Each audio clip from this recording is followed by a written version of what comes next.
Gavin McKenna, you are me, and I am you. The outlines for Koepka are fantastic. I think it's perfect. It is punitive, but it's fair. You've got to levy some sort of fine, so to speak, for defecting, and I think they've done a wonderful job of being equitable and punishing him a bit at the same time. I think Brooks ultimately wants to be playing with the best. Newswire, only on SportsGrid.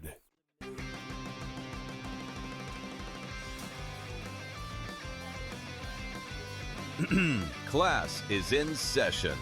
Today, let's talk about the teaser. A teaser is a multi-leg bet where you shift the point spread in your favor. You get better numbers, but every selection has to win. It doesn't matter what you bet if you don't have the insights. Tune into SportsGrid and get ahead of the class. New York Giants. They fired their head coach, Brian Daboll. Now, they did that during the season. Harbaugh is the favorite by a wide margin. Looking at Kalshi right now, Joe, 56% chance. 56 that he's the coach. The guy behind him is Kevin Stefanski at 25%. Is this look like it's just a Harbaugh spot? And if not, why is Harbaugh waiting until Monday? Does he want to see if something else opens up? But it looks like he's the heavy favorite and probably will get the job. Pro Football Today, only on SportsGrid.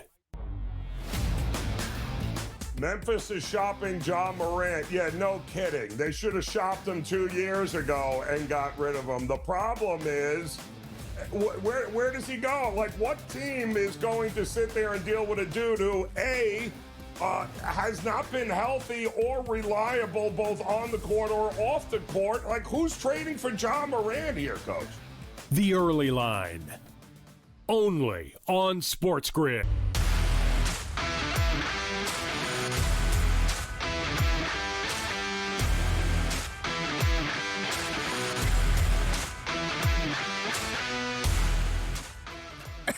Wow. Pro Football Today. So happy to have you with us as we get closer and closer to kickoff in San Francisco. I'm Kevin Walsh. I'm with Joe Lisi, the one and only. Yes, the How one you and feeling? only. I feel great. Really? Yeah, this is it. A couple of days left. Yeah. Inching closer ever so slowly to Super Bowl 60. More info and insight coming in. Let's speak about it. Yeah, the pulse of the market. I saw Getting a tweet. the pulse. I saw a tweet. Was it my tweet? No. Ah. At BR_betting. Via bet_labs. Yeah. The Seahawks are the first team to receive 70% or more of the spread bets in the Super Bowl. Yeah. Do you believe that? No. What do you mean? I don't. Why don't you? Super Bowl history, most popular side of all time. I'm sure people are on Seattle, but I'm not buying into 70%. And obviously a tweet like that across multiple social media platforms and how now it's caught the allure of many gurus out there in our industry. You know, this is now all of a sudden, the Seahawks are 70%. The Seahawks, it's a way to, I believe, to lure in New England money, and that's perfect. That's great. Let's knock this down to 3.5. It's perfect. But it doesn't seem like that's coming because everyone's betting Seattle. So they say. Well, that's what seems to be happening. All right. So you think we're being lied to? Look, I think in this, put it this way. I think the market's changed. Let me ask you this. Before right, sports legalized gambling, God, but you could ask me, but I was going to make a statement, but ask me, God. How many people do you know on New England other than me? I know a few others. I'm asking you. I know at least 5, 6 that I know gamble, and that are taking the points. I don't know many outside of the Boston area. But again, I'm just saying I okay, don't. but again, I'm curious to know perception. Sure. From the average Joe, like the guy that watches football, or the woman or the kid, that's 21, that's watching the the games sporadically, and I'm curious to know what that perception is. Why are you laughing? You don't think people 21, 22 gamble? We know they do. Come on. Sorry. What is the relevance? What are you saying to me? Because, again, you're going to tell me, look, when we talk about the Super Bowl, you get an influx of new money coming in for people that haven't maybe been there for the regular season.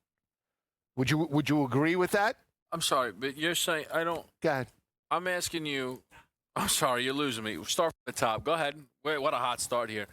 Well, I mean, you cut me off. I was going to give you how the market changed, I believe. A lot of market talk today. Well, yeah, market's coming off. Everything's getting slammed. We saw the heads of major banks come out and just, it's going to the moon. Boom. Jam. Buy the rumor, sell the fact. What happened there? I'd love to see their position. But that's besides the point. The market has changed. Okay. Since the evolution and legalization of national sports gambling. Perfect. The information prior to, let's say, 2018, yes, I believe was much more important than it is now. Now it's diluted. Now, put it this way. You could get a read about where everybody stood perception-wise, right? Just when you used to have consensus picks and everything else, right? Now, people are afraid to lose. So you see it all the time. National media heads, I'll take the points and take the other team on the money line. I'll buy the dog and lay they do it all the time. They do it in college. They do it in the NFL because now everybody wants to be a wheel. Years ago, if you would just take the pulse of the market and see 70, 80% of the people were on, let's just say Seattle, in that type of situation, I would be much more inclined then to say, yeah, that's probably correct. Now, I don't buy into any information outside my information that I break down. I don't trust anybody. I'm sorry. Well, listen. Especially if that info's coming from sources that are trying to take your money. I'll just say that. Well, I'll take it a step further. Okay? Go ahead. I personally, okay, think you want everybody's talking about all the corruption and possible, fixing, right? You want to fix that? Just show where the money is.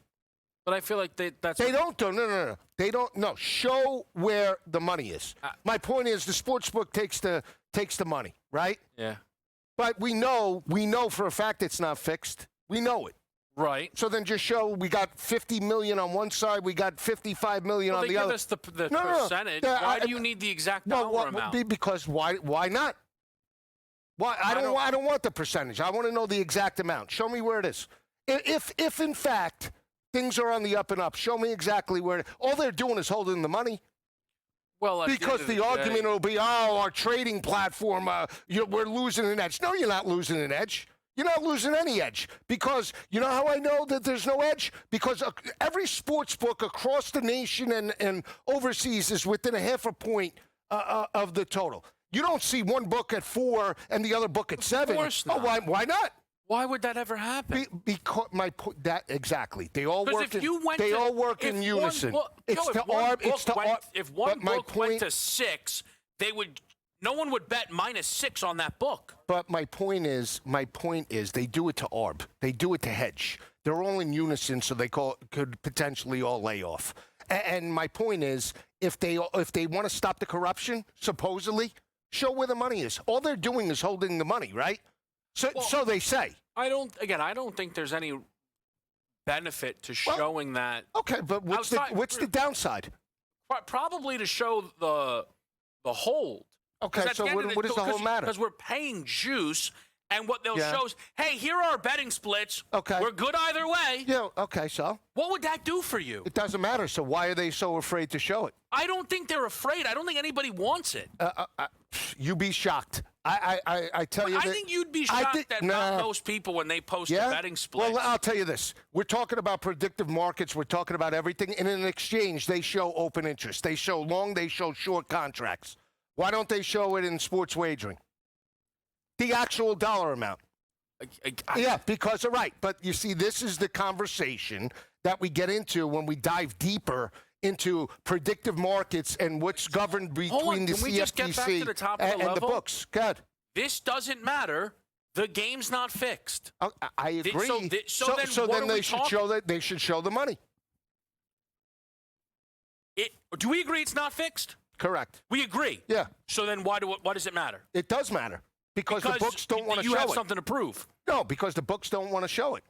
Who cares? No, I care. Why? And it has no bearing on the outcome of the game. Right. But just cap the 4.5. No, gamblers do care. Gamblers care about public sides, but when you care about public sides and end up on the public side, now everything's corrupt. You're a wheel, you're on Seattle, and you're going to get smashed. Okay. And that's what it is. That's what it is? That's what it is. You're going to get smashed. Okay. That's what it's going down to. You worry about corruption, this, that, and the third. No. You're on the wrong side. Listen, you got caught out. You got caught out. That's what it is. You sat next to the person on the other side, and you didn't want to be on the same side as me. For whatever reason, I don't know what it is. I'm very kind to you. I told you they shouldn't even play the game. They got it all figured out. Don't start. They got it all figured out. Don't start. Cash the ticket. You won already. I'm not. Yeah, I feel good. You should feel good. I feel good. You're on the right side. Well, here's what I feel good about my side. I'm not calling for heads. I'm not. But again, I told you I like Seattle. I don't love them. My best play is the over. But you're upset about a 70% number. I'm not upset. No. What I'm saying. Hold on a second. True or false? If you were on. If that said New England was the most public side. I'm saying the information I don't believe. I don't believe any information that any of these sources put out. I don't believe any of the information specifically that the books put out that are trying to take gamblers' money. I don't believe it in any. I don't believe it in _labs. I don't believe it in any capacity. I'm sorry, I just don't. All right. And here's the thing: if they should regulate it to put it out there for the public, all of it. Or you just take the New England plus the 4.5. I mean, a couple of options are out there. We'll be right back.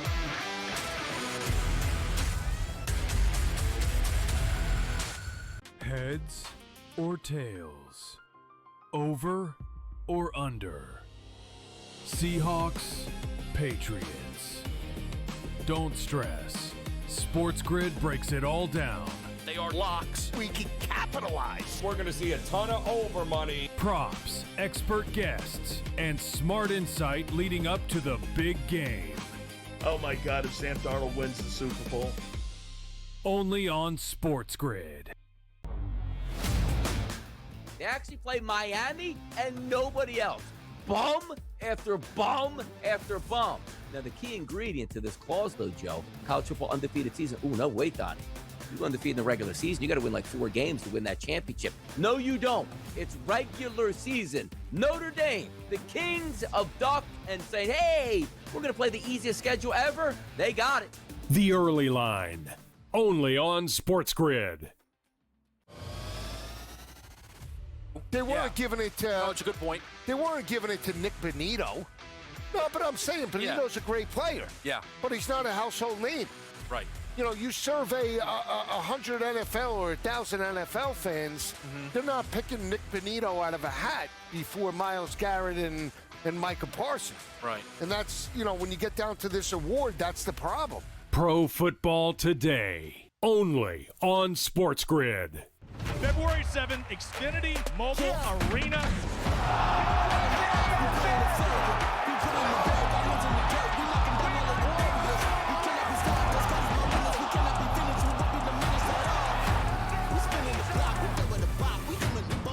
This is the most entertaining fighting in fighting, man. Fight fans of Philly! Knucklemania 6 in Philly.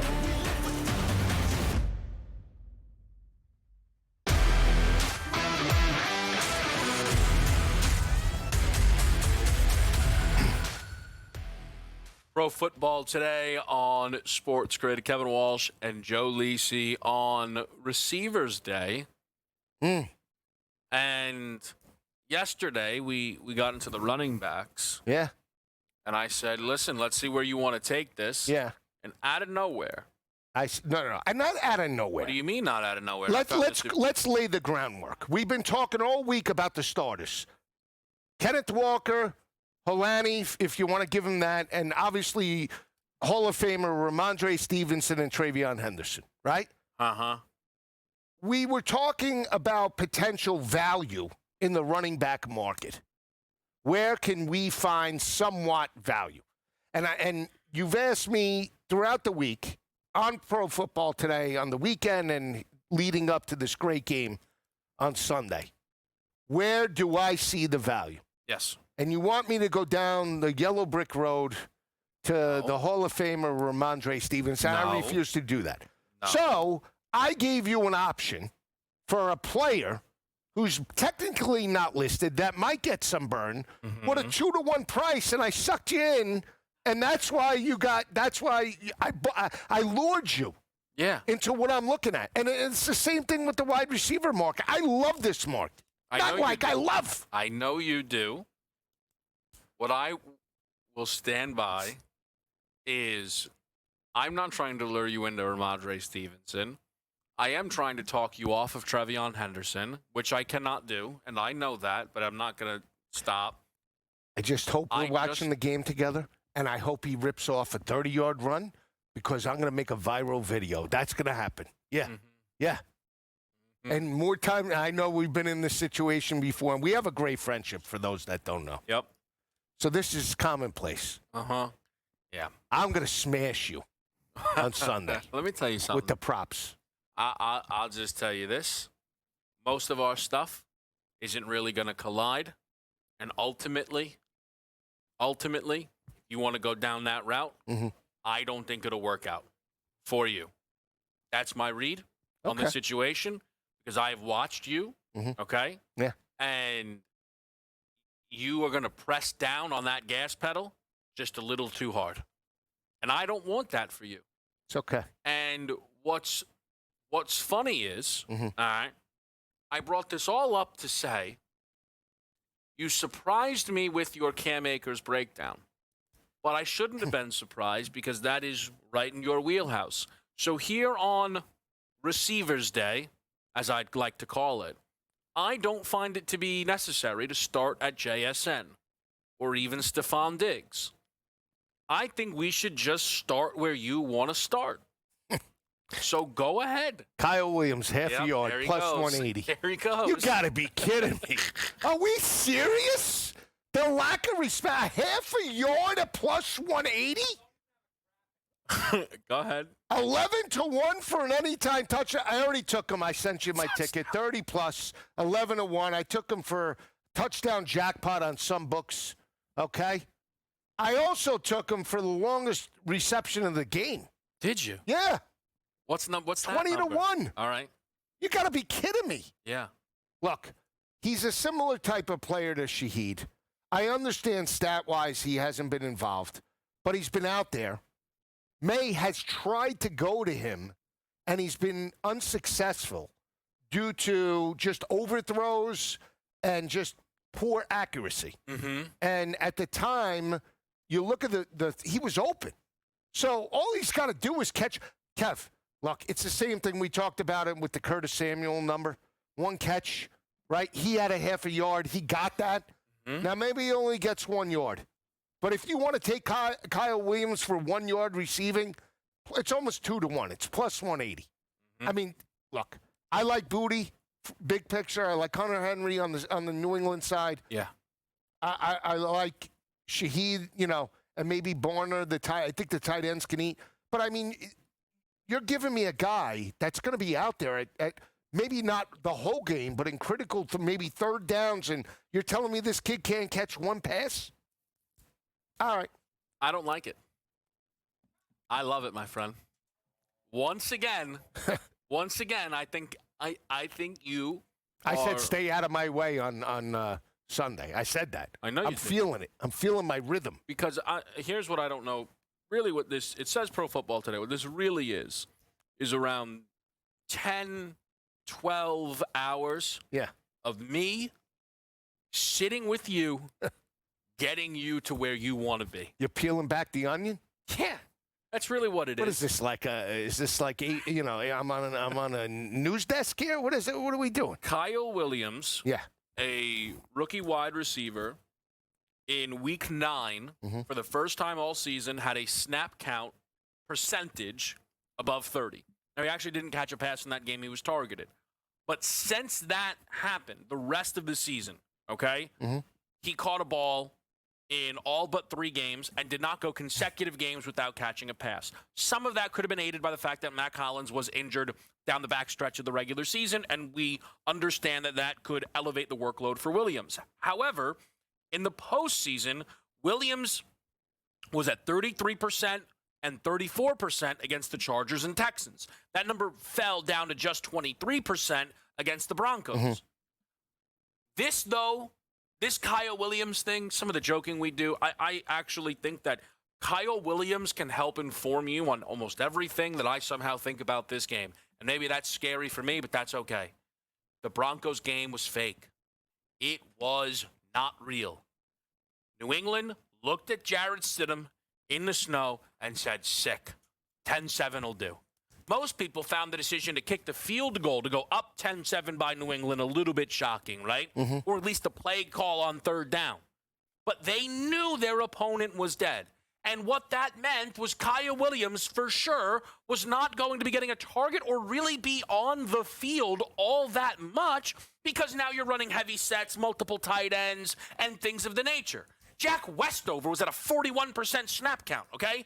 Hooper was at 41%, and Hunter Henry was at 69%. Preach, brother. So Kyle Williams is very likely to be targeted in this game, which is why my favorite bet in this whole thing, and you might at minus 174. Who cares when it should be minus 600?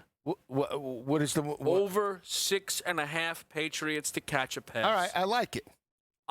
Folks, I have done the work. I've been in the lab. I'll tell you this. And Kyle Williams in this market is one of many options. Now, I think he'll get there for our good, close, personal friend Joe. But we'll go through the list of names after the break on SportsGrid. Heads or tails? Over or under? Seahawks, Patriots. Don't stress. SportsGrid breaks it all down. They are locks. We can capitalize. We're going to see a ton of over money. Props, expert guests, and smart insight leading up to the big game. Oh my God, if Sam Darnold wins the Super Bowl.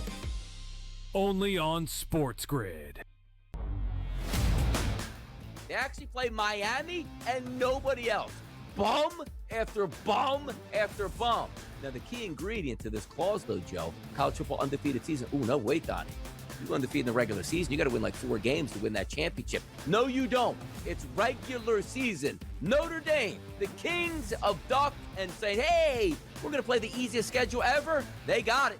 The Early Line. Only on SportsGrid. They weren't giving it to... Oh, it's a good point. They weren't giving it to Nick Bonito. No, but I'm saying Bonito's a great player. Yeah. But he's not a household name. Right. You know, you survey 100 NFL or 1,000 NFL fans, they're not picking Nick Bonito out of a hat before Myles Garrett and Micah Parsons. Right. And that's, you know, when you get down to this award, that's the problem. Pro Football Today. Only on SportsGrid. February 7th, Xfinity Mobile Arena.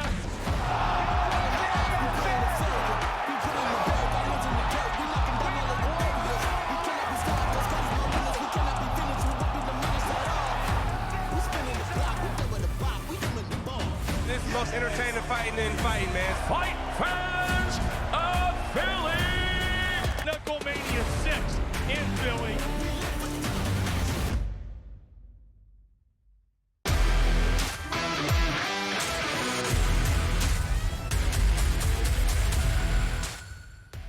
I'm going to let people in on a little secret. And Another I think secret? it's very, very good that joining this show in 5 minutes' time will be our guy, Donnie Rightside, because he can attest to anything I'm going to say. We just had a commercial break where Joe Lisi was too quiet. And as we were being counted back in, he put his phone down and said, all right, what did you just bet? No, I was just looking at... What did you just do? No, I doubled down on the Kyle Williams.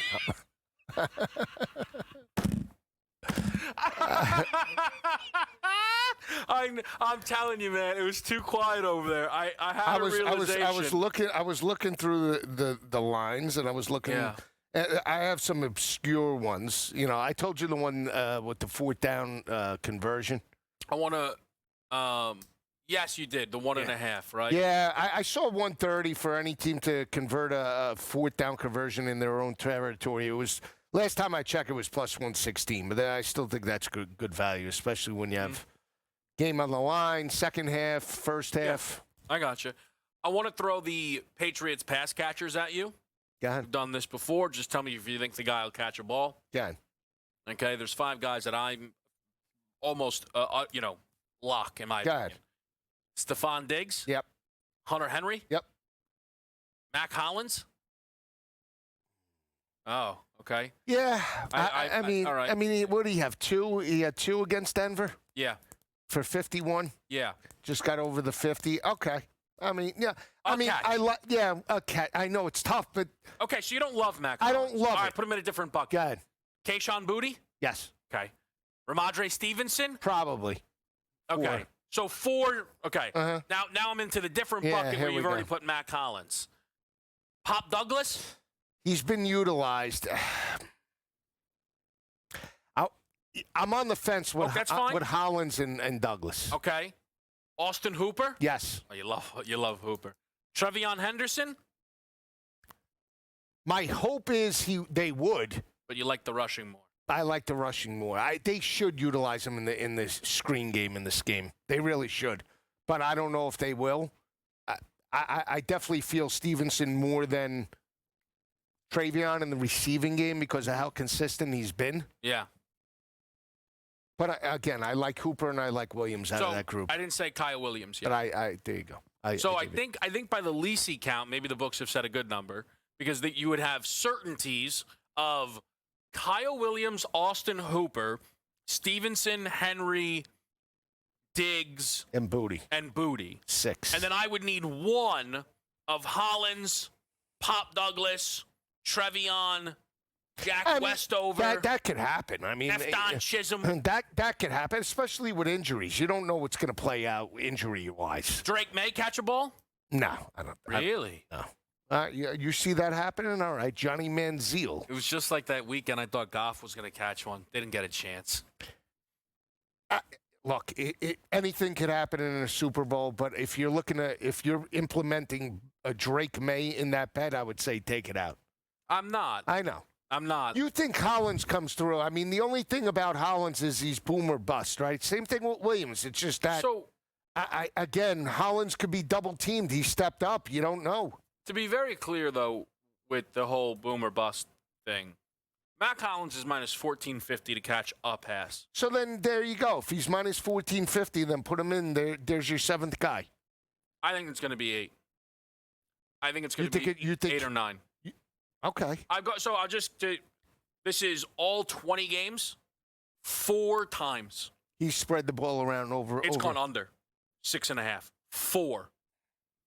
8 times it landed bang 7, and 8 times it landed 8 or more. I know that Tampa Bay game was an over, right? Didn't he spread the ball around to multiple players in that game? Tampa Bay, if I have it right, there was 5 different guys who caught. That's it? No, hold on. Sorry. Hold on. Let me see.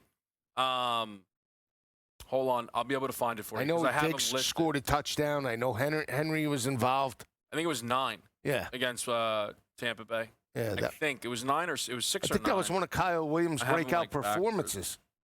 No, it was actually lower against Tampa Bay. What are the chances that you picked out one of the 4 games? I remember that. Yeah, I remember that. That was an over game, though. I hit the over. That's why. Yeah, you did like the over in that game. Got it with 30 seconds left. JSN for 100? That's tough. I mean, again, yes, it seems like he should blow through that number. Jake Bobo? No, come on. You don't like the Bobo. All of a sudden. You know what? I don't understand. Why is Salbert more likely to catch a ball than Bobo? Saubert, however you say his name. My point is they just implemented Bobo into the offense. I mean, he had 4 catches. He's a big body. If they get in the red zone, I like him for a touchdown more, and that's why his value is cut in half. Pre-kick, he was 19-1. He's down to 10-1 right now on multiple books. You know what Donnie likes? I would say Sam Darnold 1.5 passing touchdowns, or one of the two. Maybe each guy to throw one, each receiver to catch two. Yeah, something like that. Something nice, straight down the middle. We'll ask Donnie Rightside next on Pro Football Today.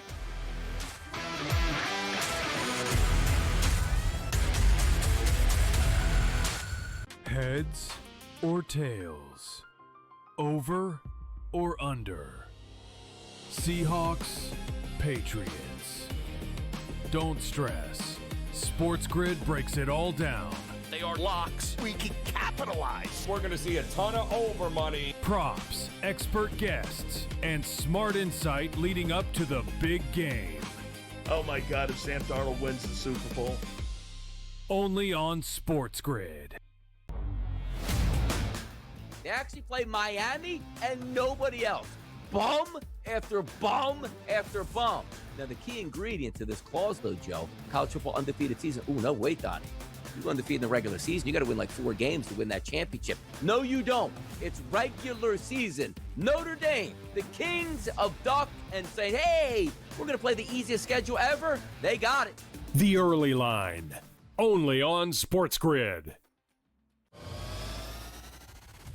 They weren't giving it to... Oh, it's a good point. They weren't giving it to Nick Benito. No, but I'm saying Benito's a great player. Yeah. But he's not a household name. Right. You survey 100 NFL or 1,000 NFL fans, they're not picking Nick Benito out of a hat before Myles Garrett and Micah Parsons. Right. And that's, when you get down to this award, that's the problem. Pro Football Today. Only on SportsGrid. February 7th, Xfinity Mobile Arena.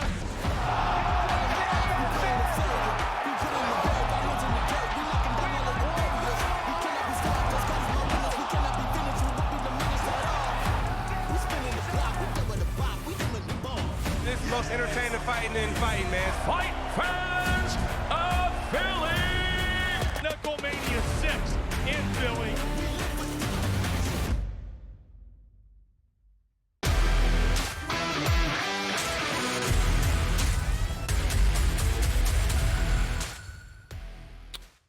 All right, Pro Football Today. Kevin Walsh, Joe Lisi, the band's back together. Donnie Rightside joins us here on SportsGrid. Donnie, how excited are you, my friend, for Super Bowl 60? I'm excited. About excited as his 3-box right here. I'm not even centered, but what's the big deal? I'm here. We're ready to go. Let's get after it tonight, boys. I love it. The 3 of us back in the building. I'm back in the middle, man. It feels good. Like we never I don't know why they didn't make Donnie come in the studio for this hit. He couldn't have drove up here for this show. Yeah, he could have, absolutely. But he's not even centered on the predictive market show. Does he know that? You guys are all right. Off a lot of back and forth. A lot of frame talk to open up our segment here. Donnie, I want to start with this. We saw something that we got into at the top of the show that came from BR Betting via Bet Labs, that the Seahawks might be the most popular bet in the history of the Super Bowl. You're a man who usually can find a ticket count or two.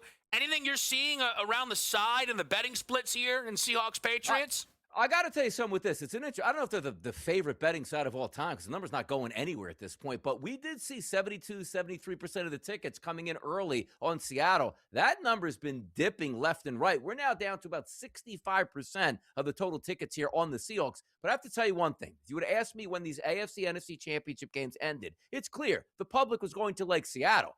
That line's not moving. And everybody you talk to is saying, Seattle's going to roll, Seattle's going to roll, Seattle's going to roll. So for me, just looking at the line, that's a stone-cold Patriots line. So you like the Patriots then, entering Sunday? I really like the game. Might bet some NBA. Yeah, I don't even know if I'm watching the game, but come on, man. It's probably got to be. Well, let me ask you this: New England. The last time you and I worked, right? Yeah. It was prior to the championship game. And we were talking about Sam Darnold being potentially 100% with the oblique. Yes. And we haven't really talked on air since that time. Were you impressed with how good he looked? And has he erased now all the negativity in your eyes over the past couple of seasons? Yeah, we're not worried about him being a big game anymore, Joe, at this point. We're not. Like, if the guy was struggling with a oblique injury and he absolutely decimated the Los Angeles Rams, then give him 2 more weeks off for the Super Bowl, and we're going to be worried still about that oblique. Sam Darnold is here. I would be shocked if Darnold on the biggest stage turtles up and throws for 168 yards and 2 interceptions. It doesn't look the part. I'm not worried, Joe, at all about Sam Darnold heading into the Super Bowl here. See, that's something that I don't know. Okay, well, it's relative, right? Yeah. From a scoring, give me a band, however big necessary, of Seahawks points in this game for you. Seahawks points. I do think the Seahawks win. They're favored to win. It's what they're supposed to do. We can also, it'll be 25, 23 right on that number. But honestly, Kevin, I would be shocked if the Seattle Seahawks do not get more than 24 points in this game. That would shock me. I have them in the high 20s in this one. This is where I find myself most in this game. I don't know if on an island, but yeah, I understand. You don't think, Donnie, people are buying a little bit too much into what they just saw them do against the Rams? Like, the Seattle Seahawks were not the highest scoring offense in football. The Patriots defense has been playing with their hair on fire all postseason long. I'm not on the under in the game. I'm on the New England side of it all. But like, I can absolutely see a world where Darnold throws multiple interceptions and they land 17. I don't think that's insane.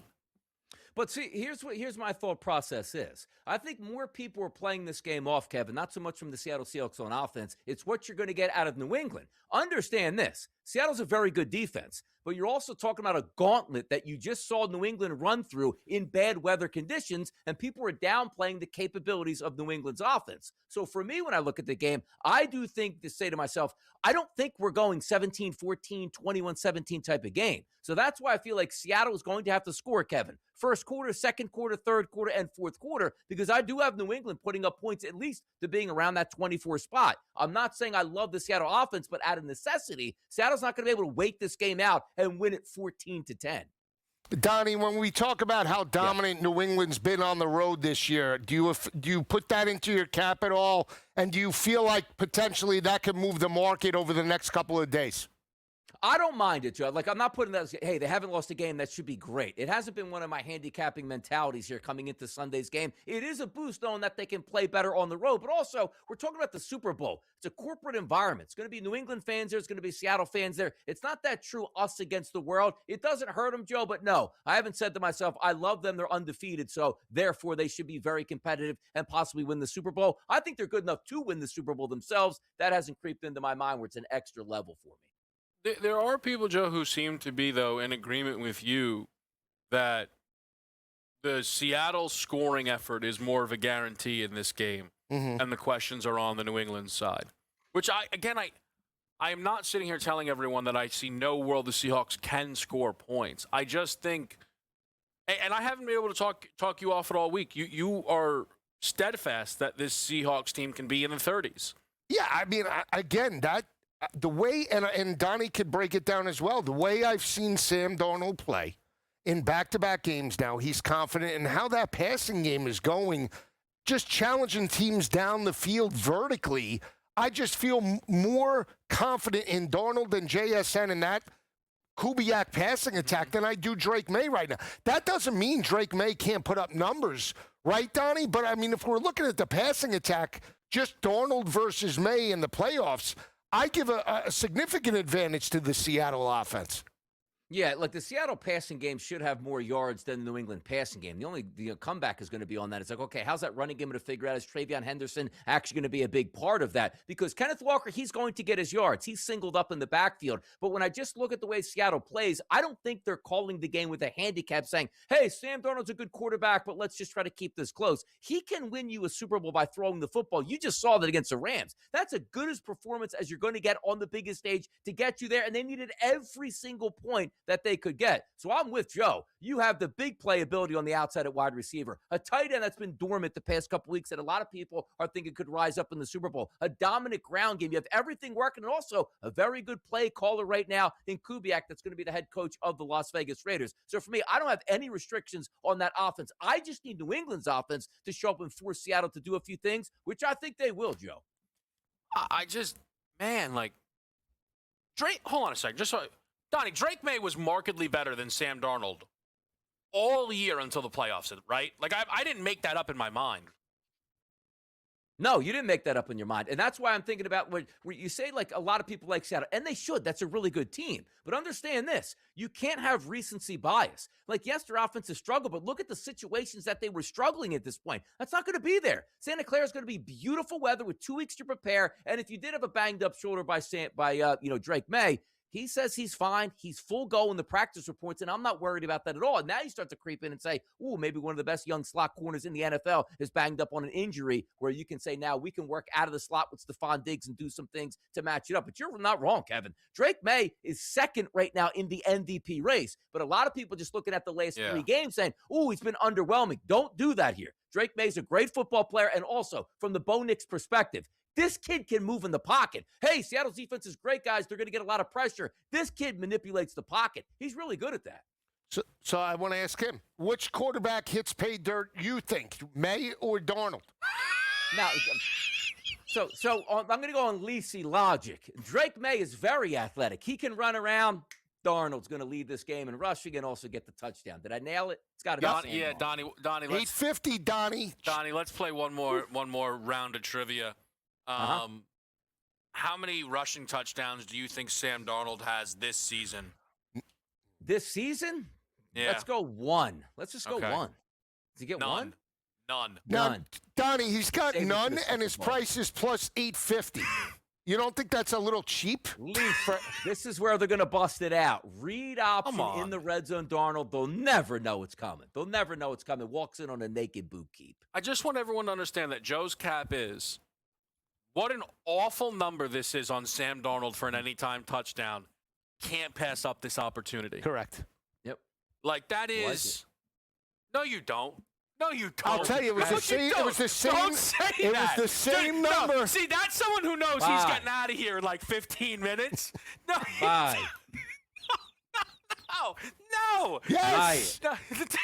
Yes, Donnie. No, he loves it. He would never. Although, Bye. Oh, my gosh. Oh, yeah. Same number that Purdy had when he had 2 against Chicago. He scores rushing touchdown.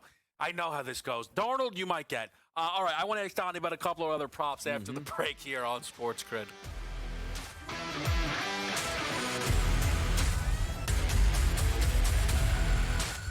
Heads or tails? Over or under? Seahawks, Patriots. Don't stress. SportsGrid breaks it all down. They are locks. We can capitalize. We're going to see a ton of over money. Props, expert guests, and smart insight leading up to the big game. Oh, my God, if Sam Darnold wins the Super Bowl. Only on SportsGrid. They actually play Miami and nobody else. Bum after bum after bum. Now, the key ingredient to this clause, though, Joe, college football undefeated season. Ooh, no, wait, Donnie. You undefeated in the regular season. You got to win like 4 games to win that championship. No, you don't. It's regular season. Notre Dame, the kings of duck, and say, hey, we're going to play the easiest schedule ever. They got it. The Early Line, only on SportsGrid. They weren't giving it to... Oh, it's a good point. They weren't giving it to Nick Benito.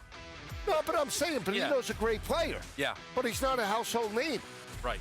You know, you survey 100 NFL or 1,000 NFL fans, they're not picking Nick Benito out of a hat before Myles Garrett and Micah Parsons. Right. And that's, you know, when you get down to this award, that's the problem. Pro Football Today, only on SportsGrid.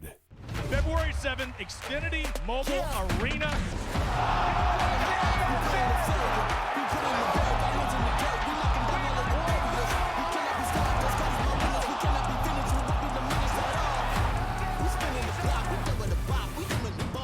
This is the most entertaining fighting in fighting, man. Fight fans of Philly! Knucklemania 6 in Philly.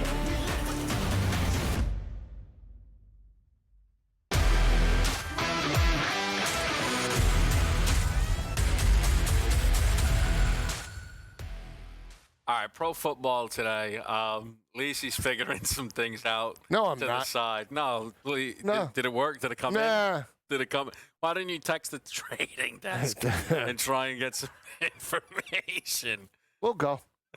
We'll go to the trading desk. We'll go after hours. We'll chat it up. So Donnie, we're here with Donnie Rightside. If you're just tuning in, and this this just feels like a full reunion. You would have loved, Donnie. We had Adam Kaufman on, and Lisi said, "So Adam, I want to ask you. You're a Boston guy. Have you spoke to anyone local? Is Trevion Henderson injured? Why don't they use him anymore? Because Joe can't figure out why Trevion Henderson isn't getting any burn. Any thoughts on the Patriots running back in the Super Bowl?" I mean, most people would just look at the number and say, I'm going to bet it because it's ridiculously low. But as we always say, those numbers are there for a reason. But 16.5 turns into 17.5, turns into 18.5. But honestly, if you were to come into this game and say, if I can get 4 carries out of Henderson, would you take the 16.5, 17.5, or 18.5? I would do that. I'm telling you right now, I know he's a young kid, but heading into this game, the option is really let's not give him the football at all. I can't see it. So even though it is probably a very public play to take him, and that's why the numbers are moving up higher, I got to tell you, I would take him at this point. 17.5 rushing yards. If he goes under that, what does that mean? Ramondre Stevenson against a really legit defense was getting 6-7 yards per clip. I don't buy it. I think he gets over the 17.5. Yeah, I like Donnie's right. Donnie, we talked about it. Sell the attempts of 5.5 under and take the yards. Correct. The chance of this is your perfect alt guy. You're talking an alt the guy to a 30-yard number here, getting paid out here like it's micro strategy. And I just want to say the anytime touchdown, the way he's priced in this, he opened 5-1. He's down to 480 across multiple books, but throughout the regular season, he was plus 240, plus 250 in some games. Yeah. I'm just saying, like, $2 more now in the play. He's not going to get any burn potentially. Look, I don't buy it. I think he has value on the rushing yards. Yeah. And I do feel his anytime touchdowns live too. So, Donnie, who are some of the guys then that you're going to try and circle for? Have you figured it out yet? Are there any position players you like? I'll tell you, there's one thing that you like, Kevin. As you know, we do a lot of predictive market shows on this network, and they're a lot of fun. We've begged for years. I've sat on the set with Joe. I've sat on the set with Kevin. This touchdown number is ridiculous. Give us the no. Well, in these markets on Kalshi, they give you the no. Like Kenneth Walker, everybody thinks is going to score a touchdown. How do you go against that and bet the no on that? $100 investment, Kevin pays back $264 on a no touchdown by Kenneth Walker. I love these type of markets here to line up where everybody wants to bet. That number is dumb, minus 195, minus 200. Well, now you have to bet the no, and I think it makes a lot of sense. But for me, I'm trying to attack this game from New England Patriots side. Drake May over 220.5, 221.5. I actually like that. I like it a little bit more than Darnold's 228.5 because I do believe that throwing is going to be more important actually for the New England Patriots than it is for the Seattle Seahawks. I'm not saying Darnold's not going to have a good game that has a chance to throw for 2 touchdowns, but Stephon Diggs, 43.5, 44.5. If they're going to be throwing the football, he's going to be a part of that. And also understand this again, people. You're looking at the press numbers for the New England Patriots. Oh, they didn't do anything against Houston in the rain. Oh, they didn't do anything against Denver in the snow. 2 really good defenses in really bad weather. That's not going to be there. They're going to have opportunities to throw the football downfield, and Joe probably loves it as well as I do. They're all cheap numbers on the Patriots. You don't need a lot of yards for these guys. So, Donnie, I got you in. You and I broke down. Remember the Bills-Broncos game? We took Curtis Samuel, half a yard. Oh, beautiful. So, beautiful. Donnie, yeah. Kyle Williams on FanDuel. Half a yard plus 180. Now, what give me that? I haven't been tracking his statistics, so I assume they're going to be low. Give me some of his game statistics, Joe, so I can get down on this. You want me to pull them up for you? Yeah, go ahead. Pull them up. Sure. Somebody pull me these stats. Now, Donnie, where would you like playoff stats? Maybe is that good for Kyle Williams? Great. Let's the last 2 games. Go ahead. Chargers, 1 catch, 1 target, 7 yards. Texans, no catches, 3 targets, no yards. Broncos, no catches, no targets, no yards. What about in the regular season? Why, Donnie X for 3-game sample. Give him the regular season. Donnie, do you want the regular season? Week 18, no catches, no targets, no yards. Which game do you want me to go to? I'll take him. Over. Plus almost 2-1. I'll take him. He's going to score. Now, Joe, from your perspective on this, though, what's better for you? To take a touchdown, which I wouldn't buy into. It's 11-1. Alt market for the guy? Does he even have an alt market of 10 yards? Donnie, 30 yards, right? He's the deep play guy like Shaheed. He's a burner. If he catches one, it's there. With 25-30, it's almost 6-1. That's the way instead of taking the half of a yard or whatever it is, he's probably not going to catch a swing pass for 1 yard, which would be hilarious, just like Samuel did in that spot. I would just take him for 10, 15, or 20 yards because you're figuring one catch is probably going to be that. He's not going to be targeted on a 3-yard out. He probably has a play or a package put in where he's trying to get deep or do some damage there. That's how I'd play it out. But for me, I'm not going to be anywhere near that guy, though. 20 yards is 11-1, Donnie. 20 yards, 11-1. There you go. One catch? Yeah. Would you rather have him catch. or Shaheed go over 20 yards? We're doing Sell Me Something. Give him the other one, the running back. Cam Akers to get 1 yard, 2-1. Now, most people would say, like, who does he actually even play for in the Super Bowl, Joe? That's bold right there. He's on Seattle. I told you, most people wouldn't even know which team he's on. He's listed. Give him some burn, Donnie. You're taking George Olani, the kid from Boise State. You're taking the Florida State Seminole that stepped up in multiple playoff games and played with Darnold in Minnesota. He played with Darnold in Minnesota last year. Getting them guys. Now, the good part about that, Joe, is I think if they don't even get in the game, at least you get your money back. It's like, who's my best bet out there? Yeah, the guy didn't even play in the games. You get it back. I would imagine it's active. Regardless. No, how could it be active if he doesn't step on the field? No, if he's active and doesn't get a carry, you should lose that bet. I'll message the multiple risk rooms are signing you up for. Hold on, I don't think that's a bad take.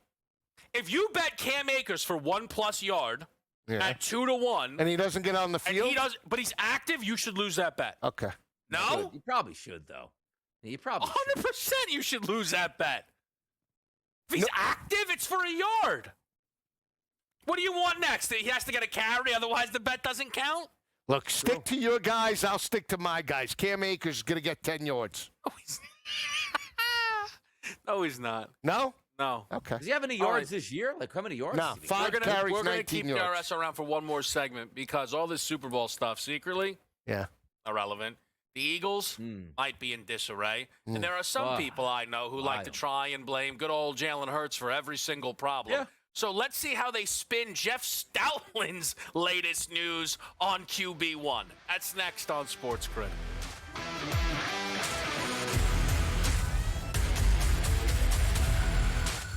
Heads or tails? Over or under?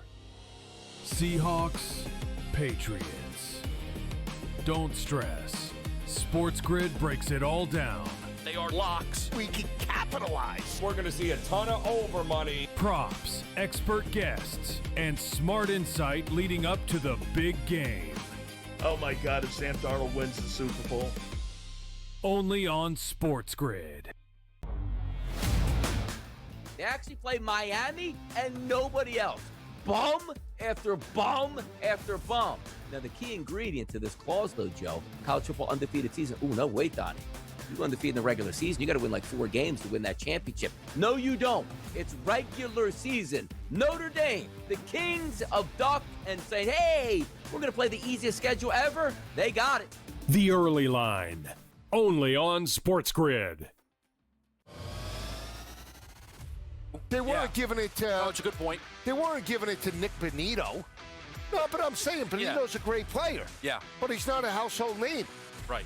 You know, you survey 100 NFL or 1,000 NFL fans, they're not picking Nick Bonito out of a hat before Myles Garrett and Micah Parsons. Right. And that's, you know, when you get down to this award, that's the problem.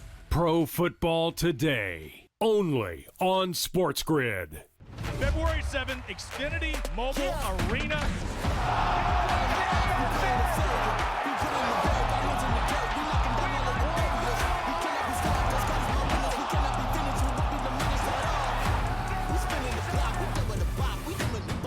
This is the most entertaining fighting in fighting, man. Fight fans of Philly!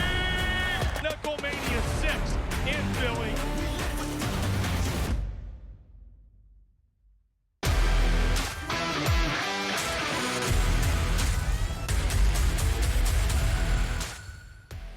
Pro Football Today on SportsGrid. Kevin Walsh, Joe Lisi.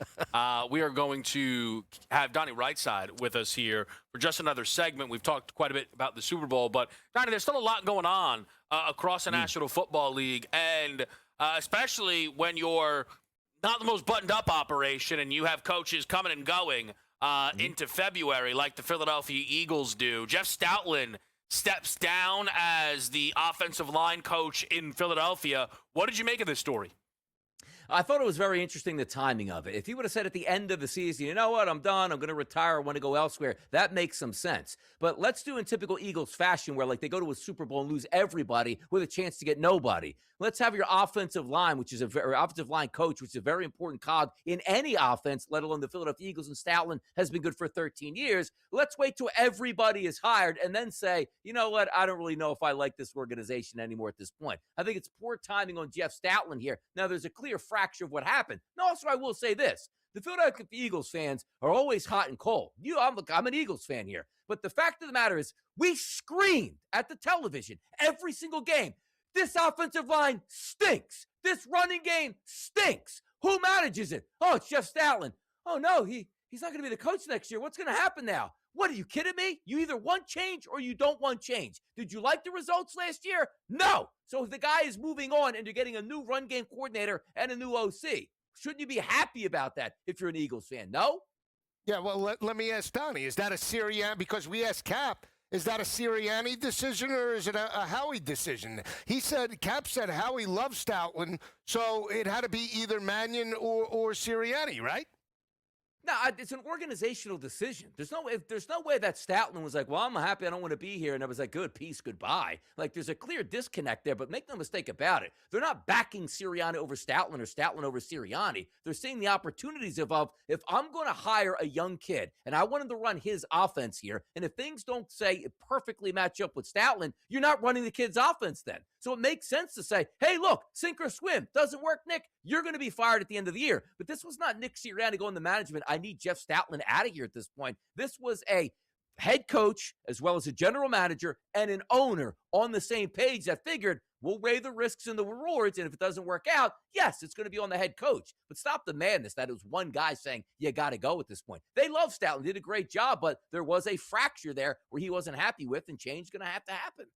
Yeah, I guess I think Stoutland stepped away more so than was let go, personally, Donnie. Oh, yeah, no doubt about it. No doubt about it. And I think that was a cost of Sirianni's main goal this season, above everything else, saving his buddy Kevin Patullo. And it cost him the relationship with Stoutland. It cost them anything that resembled a competent offense this season, and it flatly was enough to fire Sirianni this offseason.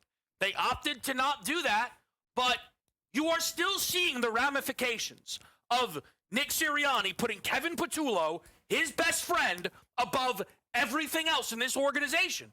You just are, Donnie. No, and you can't disagree with the results last year that everybody wanted Patullo thrown out the door, and he was finally thrown out the door. Donnie, they wouldn't have gone 3 weeks into the season, and they did Patullo. Yes. Oh, yeah. And they did nothing. Nothing. But honestly, it wasn't we saw this before. Like, hey, Brian Johnson can't call the play. They were a wreck when that happened. So if Patullo is going in week number 3, who's going to be your offensive coordinator, and how's it going to work at that point? Like, you didn't have anybody in the building that was going to take play calling responsibilities, or if not, it was Sirianni. But the one thing that was so dismal was you had the best offensive line and the best running back that didn't work here. Oh yeah, who's the O-line coach? Stoutland. Who drew up the running games? Stoutland. It was horrendous. So for me, I like Stoutland. Thank him for all his time. It's clear that his time is done with the Philadelphia Eagles. It wasn't working anymore. You got to break it off. Let me just ask you this. A.J. Brown, 50-50 returns, or they trade him? The Eagles would be moronic to trade A.J. Brown for a second-round pick, destroy their salary cap, and get nothing basically back in return. You have to run it back. All it takes is Mannion picks up the phone. Brother, you're getting 10 catches per game. Cool. Love this place. Hang up. Even if he's not getting it, tell him it anyway. Yeah, that'll work. No, that'll work. You guaranteed me 15 You touches. can't do away with A.J. Brown. You cannot. I will say this. Justin Jefferson straight up for A.J. Brown, you do it. Otherwise, you keep I like that deal. Yeah. A.J. Brown for Isaiah Bond. How about this? I'll throw an outlay. St. Brown for A.J. Brown. Would you take him? I don't want Amon-Ra. No. I'll take Isaiah Bond. No. Isaiah Bond and a pick. That sounds good. Send A.J. to Cleveland. I think A.J. be great in Cleveland. Wow. I think that'd be great. I think that'd be great for him. Lose a bunch of games, trail, get peppered with targets. No problem. If you do anything, send him to Baltimore and have him absolutely fist fighting by halftime Lamar Jackson. That's what you need to see. You don't think Lamar would throw him the ball? That's interesting. Oh, Lamar would throw him the ball and throw it to the other team, and he won't get the ball in the big spots, and Derrick Henry's running the football. Yeah. Donnie's first example of a bad quarterback. Lamar Jackson, interesting one. We'll head out to San Francisco after the break.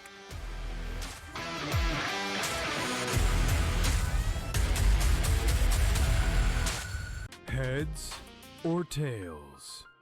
Over or under? Seahawks, Patriots. Don't stress. SportsGrid breaks it all down. They are locks. We can capitalize. We're going to see a ton of over money. Props, expert guests, and smart insight leading up to the big game. Oh my God, if Sam Darnold wins the Super Bowl. Only on SportsGrid. They actually play Miami and nobody else. Bum after bum after bum. Now, the key ingredient to this clause, though, Joe, college football undefeated season. Ooh, no, wait, Donnie. You're undefeated in the regular season. You got to win like 4 games to win that championship. No, you don't. It's regular season. Notre Dame, the kings of duck, and saying, hey, we're going to play the easiest schedule ever. They got it. The Early Line. Only on SportsGrid. They weren't giving it to... Oh, it's a good point. They weren't giving it to Nick Benito. No, but I'm saying Benito's a great player. Yeah. But he's not a household name. Right. You know, you survey 100 NFL or 1,000 NFL fans, they're not picking Nick Benito out of a hat before Myles Garrett and Micah Parsons. Right. And that's, you know, when you get down to this award, that's the problem. Pro Football Today. Only on SportsGrid. February 7th, Xfinity Mobile Arena.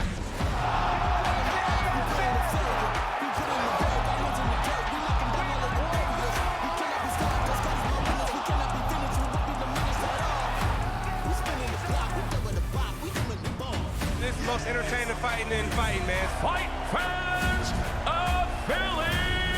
Knucklemania 6 in Philly.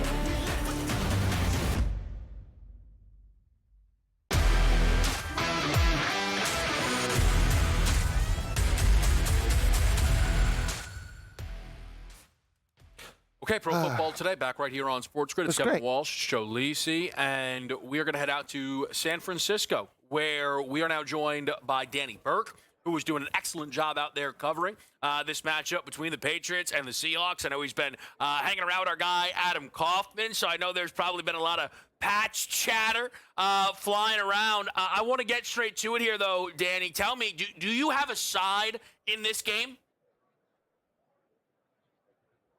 Well, of course, I'm fading Adam, right? I mean, just from a personal perspective, but also just because I want to be on the other side of him if it goes against him. No, I do genuinely like the Seahawks in this game, guys. The spread's a little dicey here. The approach that I'm going to take is wait for a better in-game number at 4 in the hook. I think it's set perfectly right now. But I do think this Patriots team, especially with the way their defense has improved as of late in the red zone over their 3 postseason games, the red zone defensive efficiency has come down to like 25%. Now, the question is that a product of the offenses they've played? C.J. Stroud in his worst form, a backup quarterback in Stidham, and then the aging Aaron Rodgers. We'll see against this offense led by Sam Darnold. So that's why I'm going to wait it out a little bit, try to get a better number with the Seahawks, and look to attack it from that standpoint, along with some pre-flop props and some MVP tickets. So give me an idea then in that MVP market, if you like the Seattle side, the Darnold number is the favorite, but maybe you want to go a little bit further down that board? Yeah, absolutely. I mean, Darnold, sure, you can get it at plus money, and it's kind of the age-old idea of instead of betting the team, you bet the quarterback, because more often than not, we know the team that wins, the quarterback is going to win that award. It's, a pretty viable process when you would look at Tom Brady or Patrick Mahomes. I don't see the same path here for Seattle. Sam Darnold isn't just by far the best player on this team that has completely gotten him to this point. It's not to discredit anything with Darnold, but there's a lot more firepower surrounding him. You're getting a better version of Kenneth Walker now that he's getting high reps, a lot more volume since the absence of Zach Charbonnet. So you have a chance for someone like him to prop up. Heck, he had 3 touchdowns in their first playoff game against the San Francisco 49ers. He could easily make that happen again against New England. Additionally, you have JSN, a top star threat who everybody has their eyes on, and we know he can absolutely flip this game on its head. So him at about 6-1, Kenneth Walker at plus 850. I think they add a lot more of a presentable option as opposed to Sam Darnold at the shorter price. And then when you look at the standpoint from New England, sure, if they win realistically, it's going to be Drake May. But instead of betting him, if you're someone like me, well, I guess in my sense, I don't think they're going to win. But if you do think New England wins, I would just take the points instead of betting Drake May to win Super Bowl MVP, because obviously the Patriots could still lose and you can cash your ticket at +4 in the hook. Or if they do win, you don't have to sweat out the voting process of it. If for some reason it's not going to be Drake May, I think that would be the alternative, more viable option to do instead of taking him at about +230 or wherever he's been circulating around these days. Danny, I want to take a look at the New England offense. You mentioned Drake May, but outside of Drake May, who do you feel is the most important player to that offense? Is it, in fact, Stephon Diggs? Is it Ramondre Stevenson? Or is it someone else that we haven't discussed?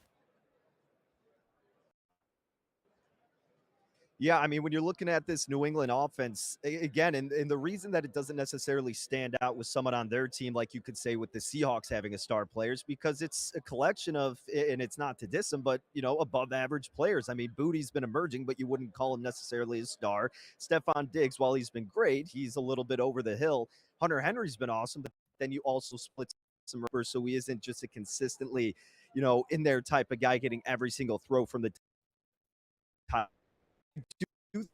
Is really the guy who's going to make this impact. When they have had explosive offensive plays, sure, Booty has come up in some instances as of late, but I really think the tight end position is where they're going to make their biggest impact. Seattle is a defense that does have vulnerabilities against that position specifically. They'll pretty much kill you and wrap you up in every other facet, but the tight ends is where they have shown to have some issues. And we know that Drake May has had a great connection with them in the spots where they are getting on a really strong focal point with one another. So if they want to get this offense going early and often, I think a large part of it does have to filter through Hunter Henry. So, Danny, I want to, and just let's give Danny a quick chance to reset out there. I've heard the San Fran Wi-Fi is a little, it's a little wonky on the fritz, but it's great insight. Hunter Henry, someone I'm interested in. We'll talk some touchdowns a little bit on our guy Mike Blue's going to join us a little bit later tonight. Excited to get Mike's thoughts on this game as well. But I do want to ask Danny, who's with us here on SportsGrid, so Danny, when you're able to, we don't have him just yet. All right, that's all right.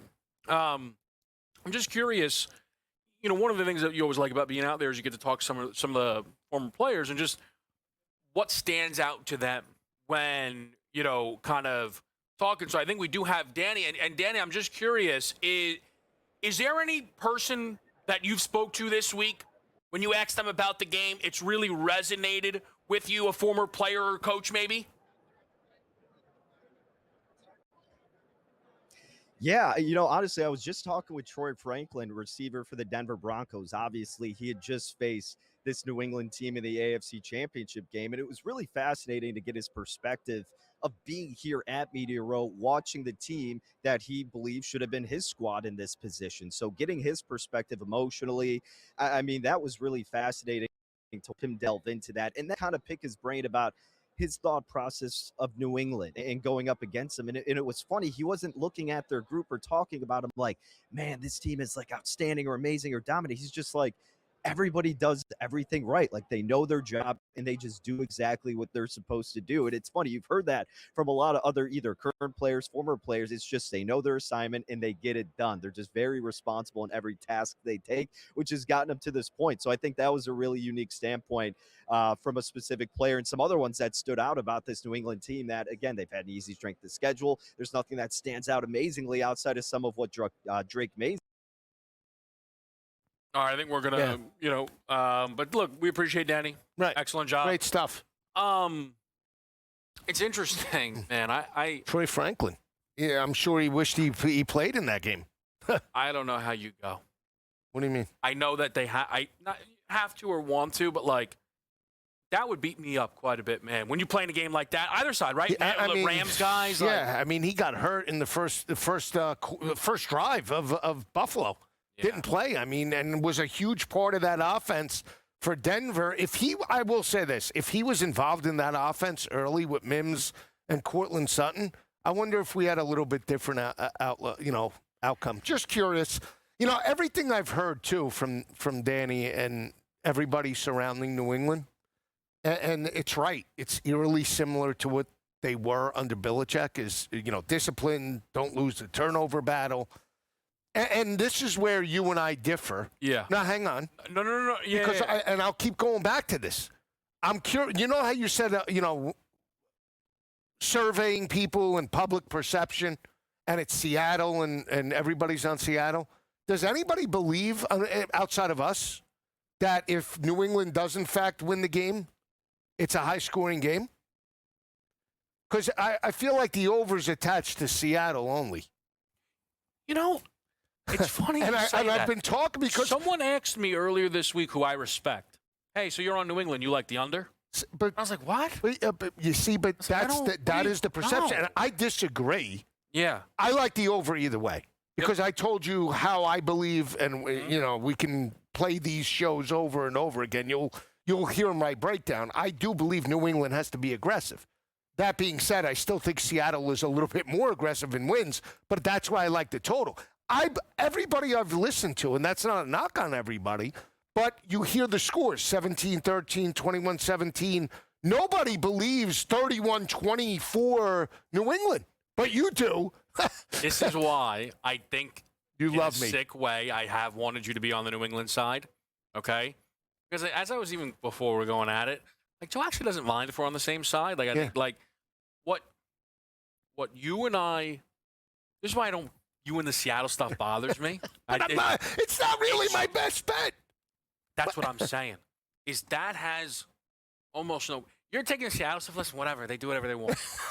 Right? When you do breakdowns, you're like, I don't trust Drake May. They can't play close to the vest. He's got to open it up. The whole game for you is you think New England will score. Yeah. You're like, yeah, whatever. Seattle will probably cover. I don't really care. Like but that's, and I want to get more into that, more of these receivers. But just the analysis around Drake May is fascinating. We'll talk about it here on SportsGrid.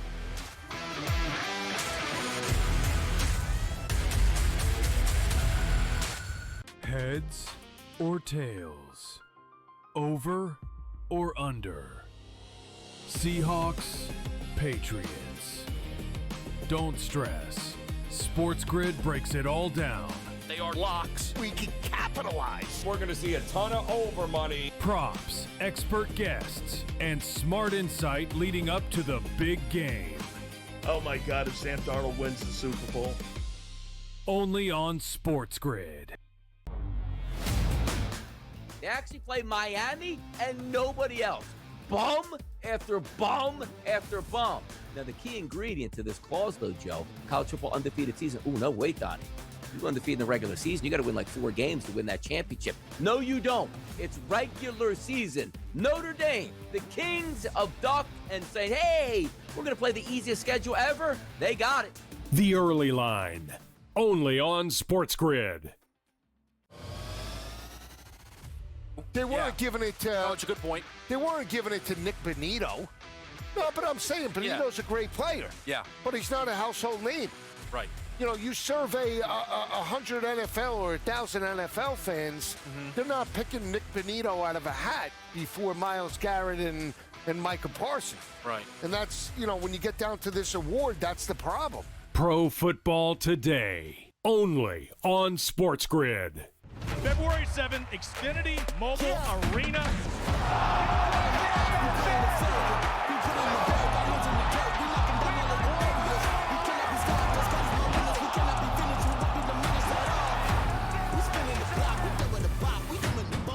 This is the most entertaining fighting in fighting, man. Fight fans of Philly! Knucklemania 6 in Philly.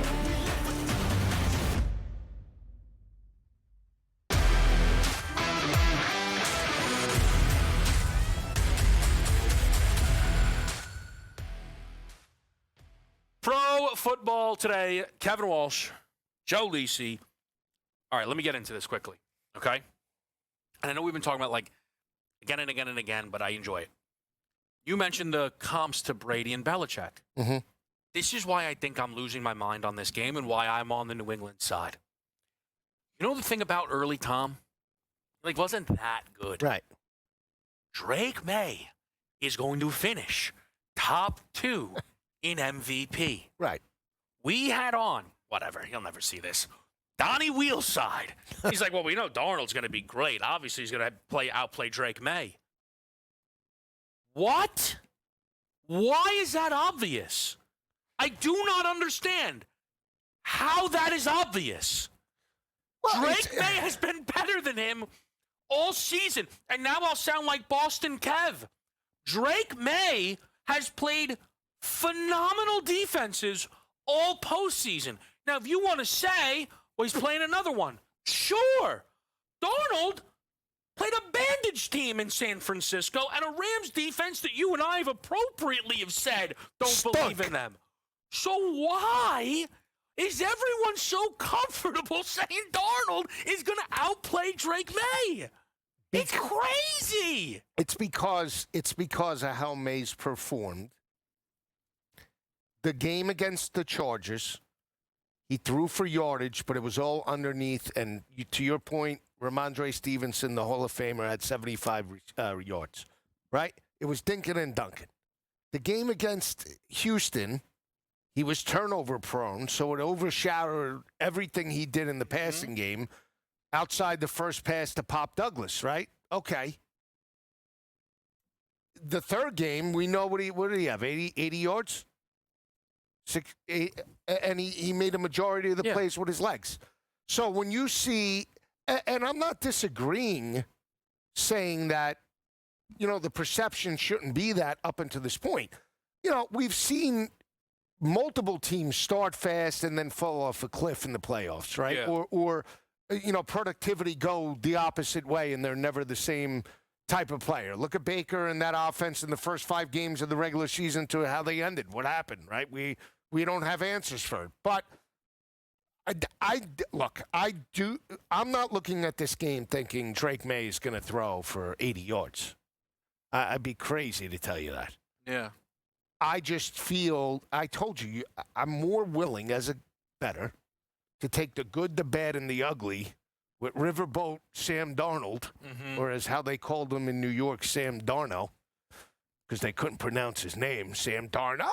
So, yeah. Then Drake May now. But if we look at the box score and New England puts up 30 and May throws for 275, 3, and no interception, well, it's not going to shock me. Yeah. It's just that I think in order to do that, it's what I told you. Be aggressive play calling. They can't run the football on first down or second down. 2nd and 10, I don't want to see Ramondre Stevenson running to get into a manageable third down. I want to see my quarterback. I told you, if you're back in New England, you want May involved in the passing game early. And that doesn't necessarily mean every ball is 30 yards downfield. You can methodically work down the field with the passing game, but you need them in a rhythm. I just think it is a little odd to me that all right, I want to say this. God. Last year in the Super Bowl, yep, Patrick Mahomes, is one of the 5 best quarterbacks of all time. Sure. Was awful. Yeah. Okay. But that showed throughout the regular season. We had talked about their inconsistency offensively. I understand that. Go ahead. Sam Darnold is being given the benefit of the doubt like he is Pat Mahomes. People are like, well, obviously Seattle's going to be kind of 24. I mean, they start at 24. We'll go from there. You start at 24. Well, but That's wait a second. nuts. Okay, it is nuts. But let me ask you this. I keep going back to this. Who's the best player on the field? Are we in agreement it's JSN? I think it's between him and May. I'm not going to be the one who discounts the guy that finished second in MVP, who I think, and I think you do too, if I'm not mistaken, should have won the award. It's not been given out yet, but you get it. Right. No, I mean, yes, but okay. So what that JSN's the best No, guy but on he's the field? going up against another best player in Gonzalez. Yeah. So that's a matchup to see. Now, obviously, Gonzalez plays defense. How does he lock him down? Do they roll coverage? But it doesn't matter who he's played. Yeah. Down the stretch, this guy looks like Jerry Rice. Like, I'm just pulling it up, and I look, I know that some of these numbers can be wonky. Go ahead. Okay? I get it. All I'm saying is, in front of me, Sam Darnold had an 82.9 QBR against the Rams. He did not have consecutive games with the QBR of 80-plus this season. Now, a QBR, like, if you have, like, a 75, that's, like, pretty good. But, like, this Darnold is just going to be brilliant in consecutive games. Sam Darnold was pretty bad the last 2 months of the regular season. That's like a real thing. But they were. See, again, I'll go back to this. I really believe that. Hold on, I bet I agree with it. Good. That they were keeping him close to the vest, shutting him down, not letting him. No, I believe, no, not just that. I believe that Zach Charbonnet with Walker was a dominant rushing attack. Okay. And he was a battering ram. I mean, every time Zach Charbonnet got going, that offense produced. So I think it looked different. I think Kubiak was more 60-40 run heavy with Charbonnet. Right. Once Charbonnet went down, I feel like they flipped 70-30 to the pass. He's mixed in the run. They still run it, but they don't run it as much as they did. But that's the danger of a one-game sample size.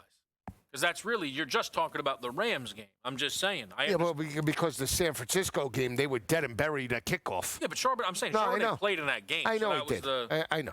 But again, I give them all the credit in the world for what they did against the Rams. Sure, I've told you this. I know. Solidified him as a franchise quarterback. It's why I think Kubiak is the best hire that anybody made all cycle.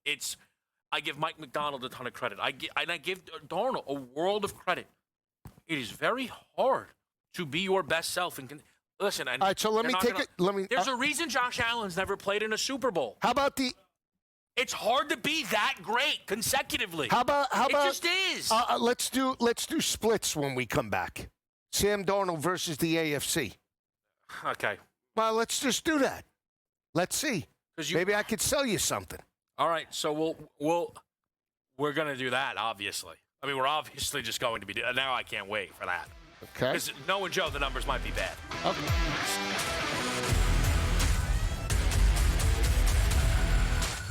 Heads or tails? Over or under? Seahawks, Patriots. Don't stress. SportsGrid breaks it all down. They are locks. We can capitalize. We're going to see a ton of over money. Props, expert guests, and smart insight leading up to the big game. Oh my God, if Sam Darnold wins the Super Bowl. Only on SportsGrid. They actually play Miami and nobody else. Bum after bum after bum. Now, the key ingredient to this clause, though, Joe, college football undefeated season. Ooh, no, wait, Donnie. You're undefeated in the regular season. You got to win like 4 games to win that championship. No, you don't. It's regular season. Notre Dame, the kings of duck, and saying, hey, we're going to play the easiest schedule ever. They got it. The Early Line. Only on SportsGrid. They weren't giving it to... it's a good point. They weren't giving it to Nick Benito. No, but I'm saying Benito's a great player. Yeah. But he's not a household name. Right. You know, you survey 100 NFL or 1,000 NFL fans, they're not picking Nick Benito out of a hat before Myles Garrett and Micah Parsons. Right. And that's, when you get down to this award, that's the problem. Pro Football Today. Only on SportsGrid. February 7th, Xfinity Mobile Arena.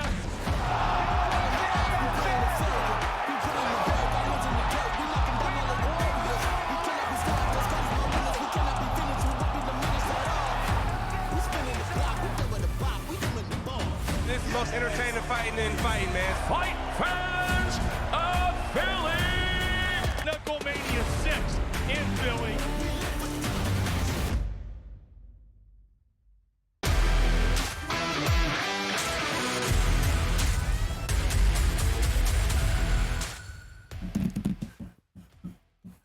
Pro Football Today, where we may just have the best segment of all time on our hands, because I think Joe Lisi is going to be captaining the segment. I think he might be doing notepad math. I got my handy-dandy notepad. This was the best thing that our producers have given us, okay, this technology. All right, they've done a great job in preparing me for the show, and I shout out Coffee Kofsky, okay? Galen Black. Remember that? The championship game? SEG Sammy. He knows what that means. SEG Sammy. All the good ones. I know. All right. Listen, I don't know. Okay. So Sam Darnold. Yep.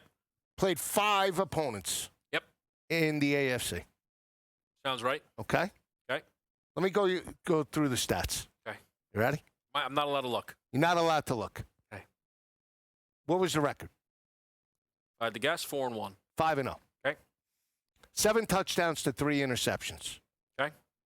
Averaged 263.6 passing yards per game. Okay.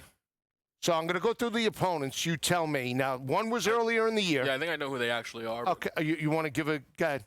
Well, because I remember, I know what division they played, and then I remember the early game. But go ahead. All right. So the Steeler game, that was the one with the kickoff return through the kid from Iowa, Caleb Johnson. That was nonsense. Right. So they won that by 14. He threw for 295, 2 touchdowns, 2 interceptions. Okay. Okay. So 2 of the interceptions came in the first 3 weeks of the season. Of the 14. Yeah.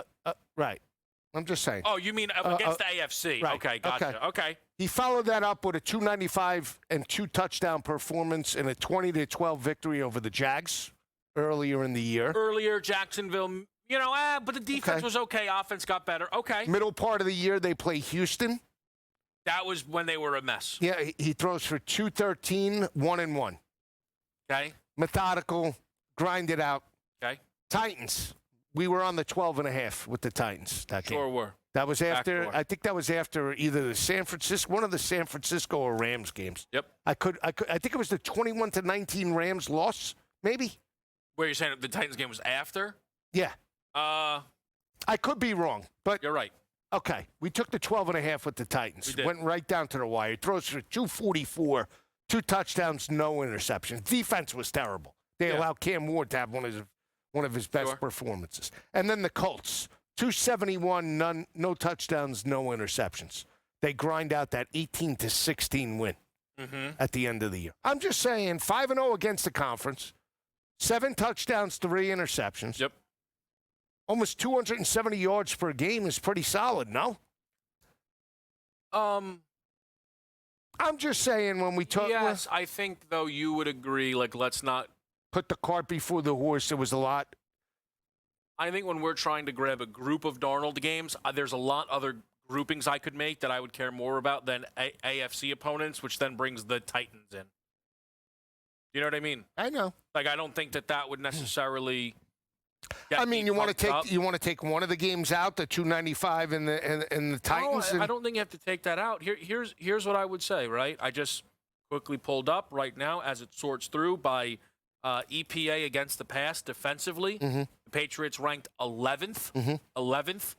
Okay, the Seahawks played of 11 or better. The Rams, the Jaguars, and the Texans. That's who they would have played. Great against the Rams once. Awful another time. And then pedestrian against the Texans. Dealer's choice. No, well, the 3 Rams games, right? Right. One amazing game, one horrific game, and then dealer's choice on how you want to describe that the 38-37 win, okay? Texans game, pretty right? Nothing super exciting there. Jags game, he was great. So what I think my takeaway is, which is what it will be, again, I'm super excited to get Mike in. Darnold is capable of playing amazing.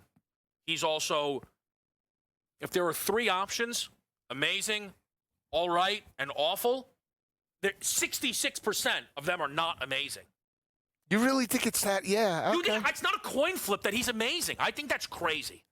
Okay. I really do. I think that is legitimately insane that people think it's People think it's like 60% he's amazing. That's nuts. Okay. No, that's a little high. I'd say, man, like 56%. 44. That he's amazing? That he's amazing. No! You'd be lucky to get a coin flip. All right, amazing. 51% he's amazing. No way! 40, you want the other way, the House? 49%. Yeah, I'm not giving you the popular vote. I'm not. Look, here's what I know. Hold on, because Mike's next. What's the percent that Drake May's amazing? If Darnold is, I think I got you down to 49. 38. We'll be right back with Mike Blewett joining us here on Pro Football Today.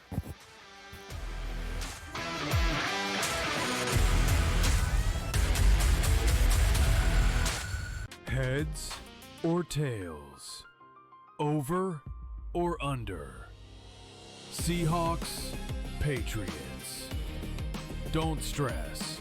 SportsGrid breaks it all down. They are locks. We can capitalize. We're going to see a ton of over money. Props, expert guests, and smart insight leading up to the big game. Oh my God, if Sam Darnold wins the Super Bowl. Only on SportsGrid. They actually play Miami and nobody else. Bum after bum after bum. Now, the key ingredient to this clause, though, Joe, college football undefeated season. Ooh, no, wait, Donnie. You're undefeated in the regular season. You got to win like 4 games to win that championship. No, you don't. It's regular season. Notre Dame, the kings of duck, and saying, hey, we're going to play the easiest schedule ever. They got it. The Early Line. Only on SportsGrid. They weren't giving it to... Oh, it's a good point. They weren't giving it to Nick Benito. No, but I'm saying Benito's a great player. Yeah. But he's not a household name. Right. You know, you survey 100 NFL or 1,000 NFL fans, they're not picking Nick Benito out of a hat before Myles Garrett and Micah Parsons. Right. And that's, you know, when you get down to this award, that's the problem. Pro Football Today. Only on SportsGrid. February 7th, Xfinity Mobile Arena.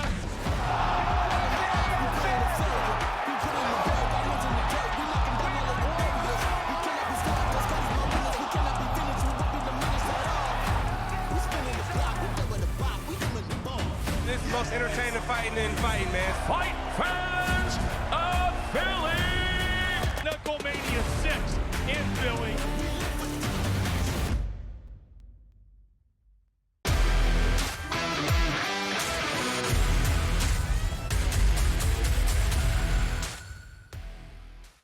Pro Football Today. Kevin Walsh, Joe Lisi, man of the hour. Mike Blewett, who will be handling the live Super Bowl coverage on SportsGrid. Mike, it's great to see you. Great to be here with you guys. Yep. Appreciate it. Yep, they might, Mike, might have bipped right there, right? You know, just, well, Okay. Here's what I think happened. Mike, before he got in here, basically said I talk too much, so I think Mike's hacked into my microphone and basically said I'll be taking it from here. Mike, what are the vibes a couple of days out from the Super Bowl? Great vibes. Feeling great about the game. Obviously, Scott Wetzel and I will be working it live, in-game live, during the game, go on live at 6 p.m. Eastern. I got to do the game last year. Great game for you as an Eagles fan, Kev. Terrible game when you're calling it live. A lot of air was out of the room in the first half.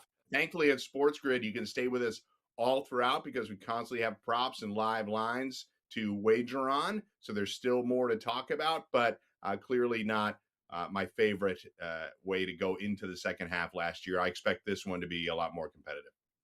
All right, I think we're going to get a quick reset on Mike, but I heard everything. I think we should just get a quick reset. No? So is my thing going out? Does he sound great to you? Yeah. Sounded great to you the whole way. Fantastic. All right. Going to have to – all right. Now, you know what? That's probably on me then. Probably all right. It's okay. I mean, I don't actually think it's on me, but I'll wear it. You know what I mean? One of those like, listen, I'll step up, take the blame for my guys, even though I guess maybe it is my fault. So, Mike, there's a ton of questions that we've been developing on the desk. Let's start with this. The percentage that Sam Darnold is amazing, where do you land? sort of started talking to you during the break about it. What does he need to do to be amazing? What's the benchmark for amazing? There's lots of Super Bowl MVP performances that really aren't that amazing when compared to standout quarterback performances, but they win the Super Bowl MVP because that's just the way it goes. So, what qualifies for that? He didn't have a ton of 300-yard games this year. He's been very efficient. They utilize Kenneth Walker a lot. I think if Sam Darnold stays clean and doesn't turn the ball over, they're going to win. He'll win Super Bowl MVP most likely.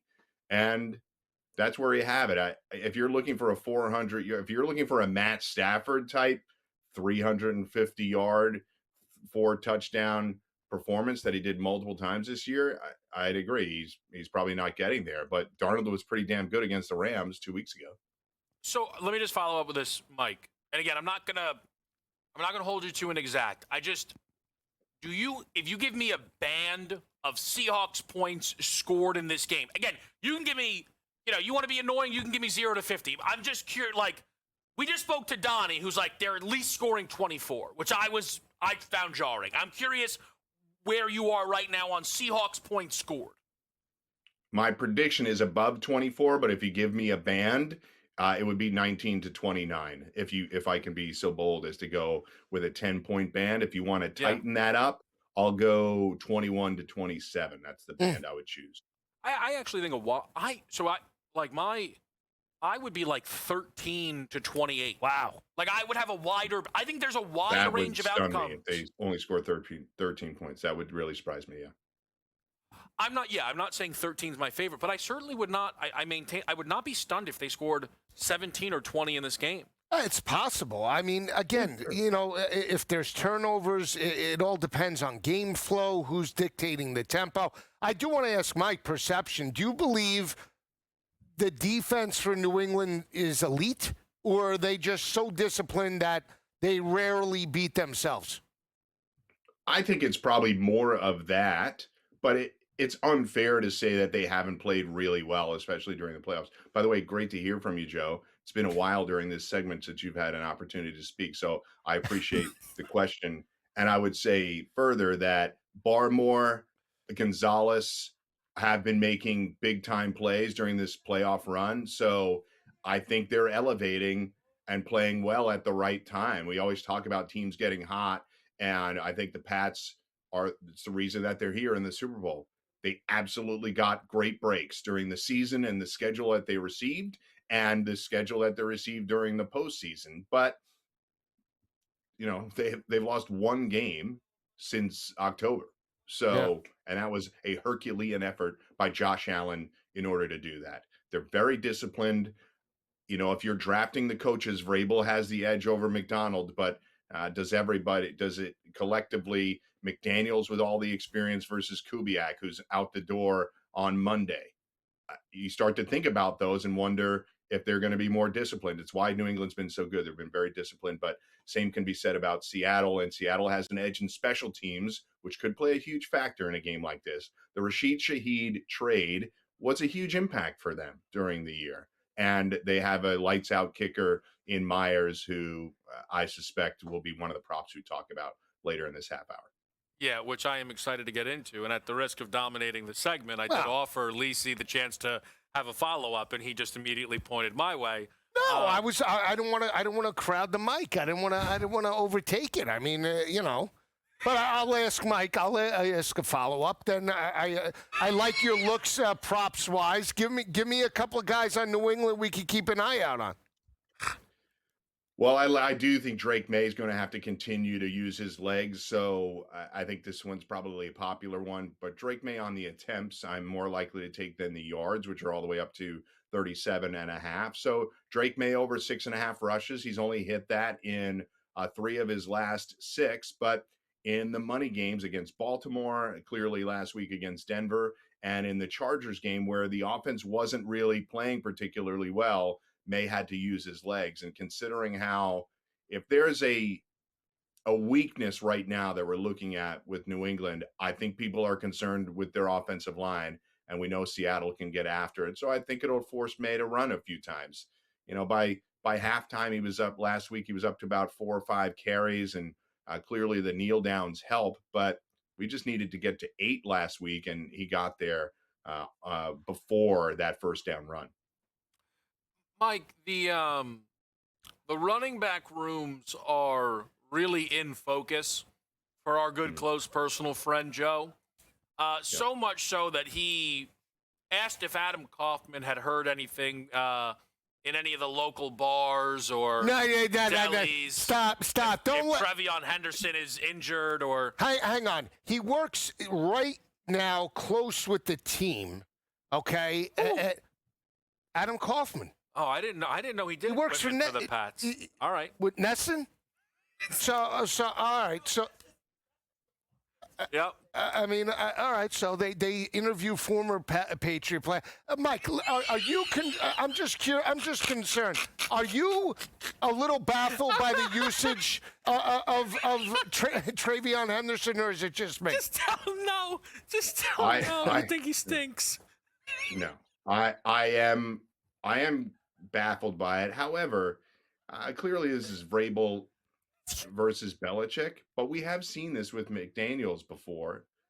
It's been hard over the years to figure out what New England's running back usage will look like. It's been a long time since the Corey Dillon days where they had a bell cow running back. So we've seen this before get confused. It's confusing to figure out who's going to get the touches. They're relying on Stevenson really heavily right now.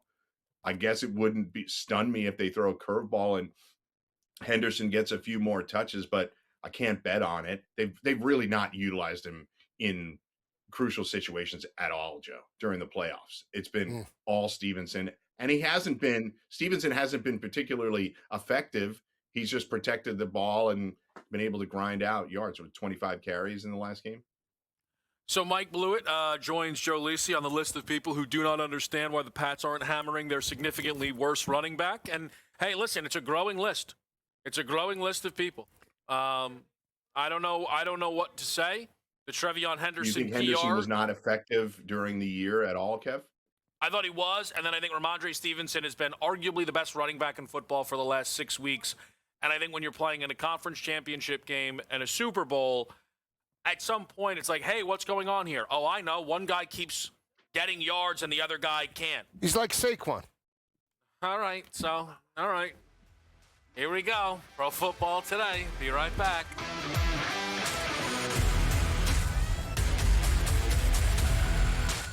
Heads or tails? Over or under? Seahawks, Patriots. Don't stress. SportsGrid breaks it all down. They are locks. We can capitalize. We're going to see a ton of over money. Props, expert guests, and smart insight leading up to the big game. Oh my God, if Sam Darnold wins the Super Bowl. Only on SportsGrid. They actually play Miami and nobody else. Bum after bum after bum. Now, the key ingredient to this clause, though, Joe, college football undefeated season. Ooh, no, wait, Donnie. You undefeated in the regular season, you got to win like 4 games to win that championship. No, you don't. It's regular season. Notre Dame, the kings of duck, and saying, hey, we're going to play the easiest schedule ever. They got it. The Early Line. Only on SportsGrid. They weren't giving it to... Oh, it's a good point. They weren't giving it to Nick Bonito. No, but I'm saying Bonito's a great player. Yeah. But he's not a household name. Right. You know, you survey 100 NFL or 1,000 NFL fans, they're not picking Nick Bonito out of a hat before Myles Garrett and Micah Parsons. Right. And that's, you know, when you get down to this award, that's the problem. Pro Football Today. Only on SportsGrid. February 7th, Xfinity Mobile Arena.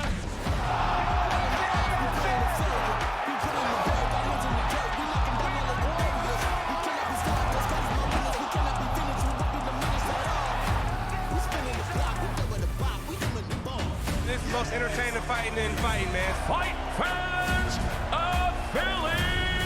Knucklemania 6 in Philly.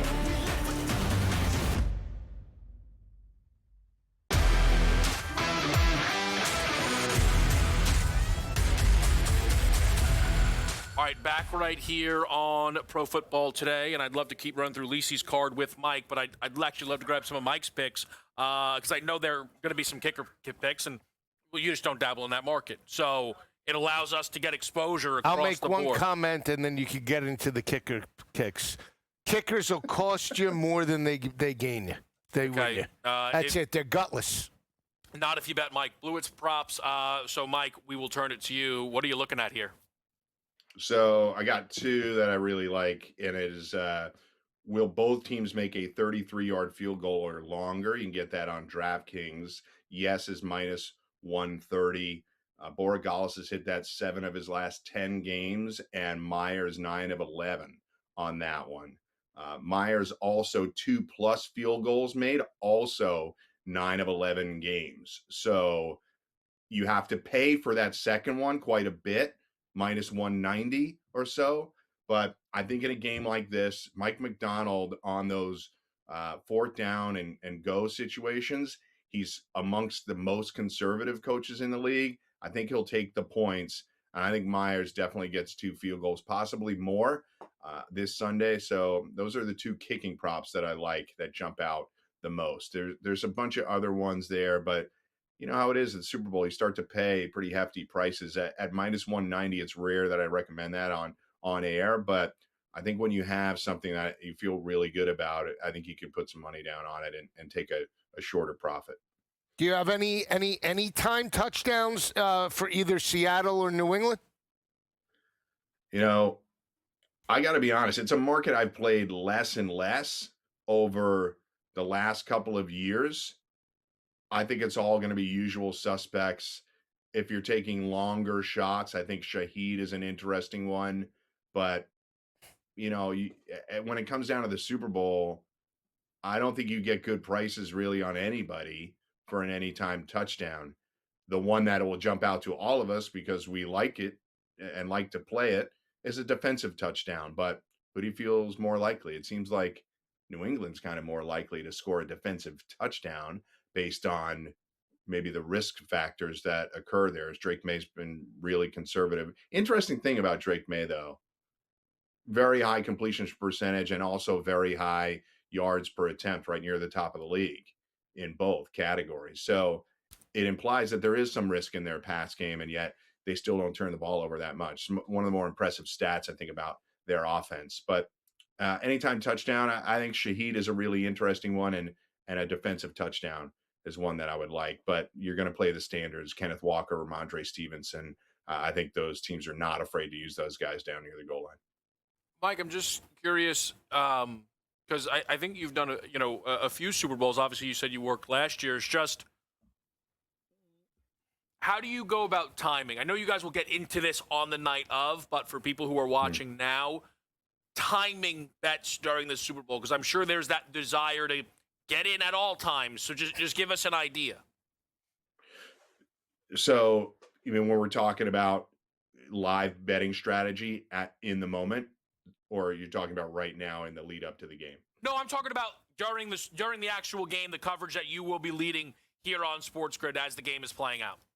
Sure. So we're going to be live at 6:00. So we'll be there for the sort of finality of the pregame festivities, coin flip and national anthem and all the pomp and circumstance that comes before the game. And then we'll get right into it. It'll be right at 6:30. We'll be kickoff, and excited to really spend some time with Wetzel going through all of it. I will do whatever we can to certainly list the props that we have played pregame.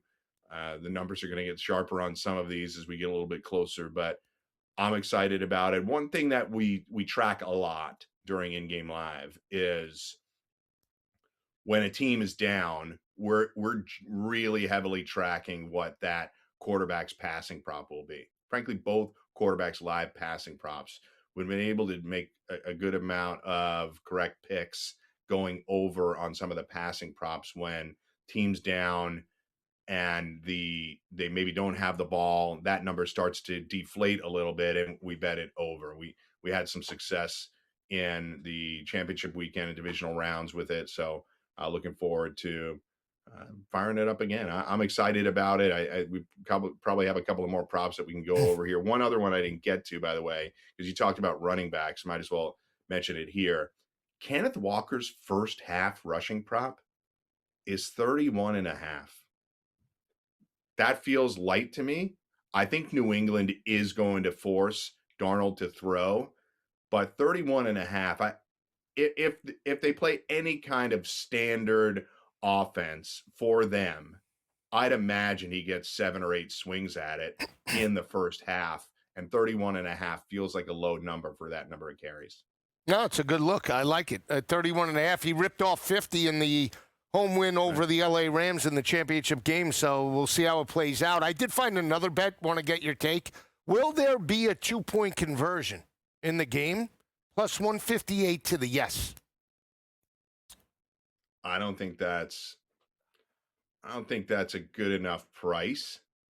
I love a 2-point conversion bet, but plus 158 feels kind of light. We have not had a lot of 2-point conversions. I know it's not a conversion; it's an attempt. So we buying in that at some point we get an attempt. So I might be greedy then, but what are the odds on it actually being successful? I assume that's offered, right? Not within the line of visibility. I'd have to. The no is minus 210. Will there be a 2-point conversion? We got that, and then we have not within the line of visibility. I have to scroll across multiple windows. I'm so sorry, Mike. I just can't. I know, you catch him off guard. The guy comes with a prop, and you're like, hey, how about another prop that you didn't research? Let me ask you about that. It caught my eye in the break, I'm that's defending you, Joe. Yeah, I know. He does it all the time. You came there with a list of props. You're informing the audience, and Does it Walsh all the is time. like, hey, let's talk about some props that you didn't research. What do you think the odds are on those? Because I just, quite frankly, refuse that. You would think it. Look, if I was the developer of the app, I would put it right next to it. But, why they have it on multiple windows, I mean, cracks himself up, Mike. I'll tell you what, as a wrestling fan, I'm okay with a handicap match. That's all right. I'm taking a beat, and that's okay. We're gonna take a break. I'm gonna spend the whole break finding what the price is for a successful 2-point conversion, and we'll spin it around with a couple of more props on Pro Football Today.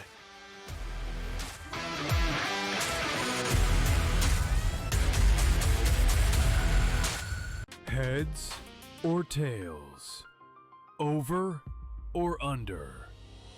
Seahawks, Patriots. Don't stress. SportsGrid breaks it all down. They are locks. We can capitalize. We're going to see a ton of over money. Props, expert guests, and smart insight leading up to the big game. Oh my God, if Sam Darnold wins the Super Bowl. Only on SportsGrid.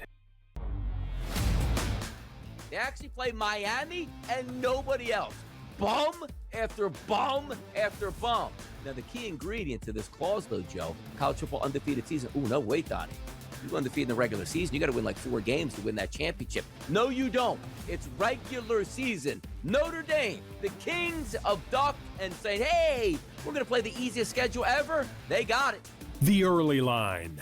Only on SportsGrid. They weren't giving it to... it's a good point. They weren't giving it to Nick Benito. No, but I'm saying Benito's a great player. Yeah. But he's not a household name. Right. You survey 100 NFL or 1,000 NFL fans, they're not picking Nick Benito out of a hat before Myles Garrett and Micah Parsons. Right. And that's, when you get down to this award, that's the problem. Pro Football Today. Only on SportsGrid. February 7th, Xfinity Mobile Arena.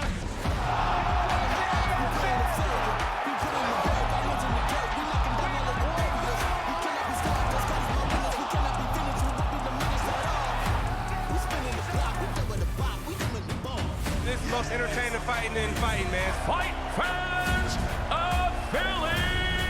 Knucklemania 6 in Philly.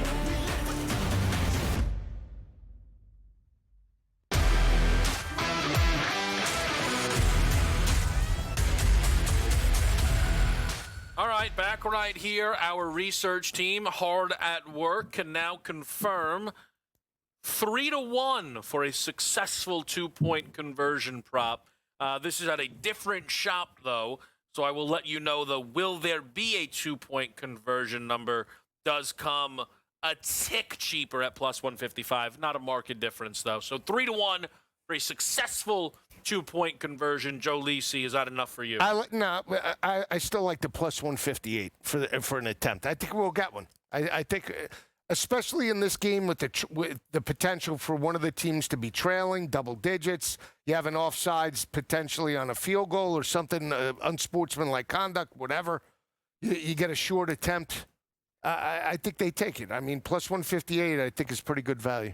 All right. We are here with Mike Blewett as we are getting ready for Super Bowl 60. Mike will be handling the live in-game coverage of this matchup between the Seahawks and the Patriots. And the one thing I can say, well, I can say a number of great things about Mike, but one of the great things I can say is he's not afraid to have your back in the market.